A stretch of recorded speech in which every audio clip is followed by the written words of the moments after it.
Alam niyo sa makakapanood ng video na 'to, kung in good health ka ngayon, sobra, sobra, sobra ka dapat magpasalamat kay God or kay Lord, kay Jesus Christ or kay universe, kung ano man tawag mo sa kanya, na sobrang maganda yung health mo. Kasi may mga tao na alam niyo ba, yan lang yung tanging prayer nila. Yan lang yung tanging wish nila na bumalik sila in good health.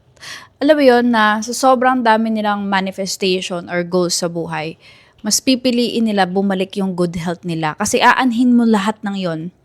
Paano mo matutupad yung pangarap mo sa buhay kung hindi okay yung health mo?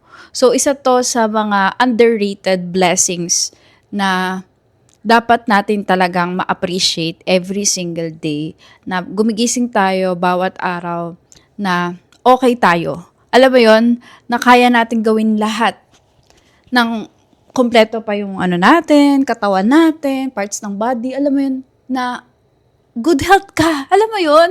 Kaya kung may pinagdadaanan ka ngayon at feeling mo walang maganda nangyayari sa buhay mo, isa sa dapat mo talagang tignan is you're in good health. Huwag nating hayaan na may mangyari pa. 'Di ba? Bago pa natin ma-appreciate yung mga binibigay sa ating blessings, maliit man o tama lang or malaki. Pare-parehas namang blessings yan every day. Kaya sa makakapanood ng video na to, wag mong kakalimutan yung sarili mo.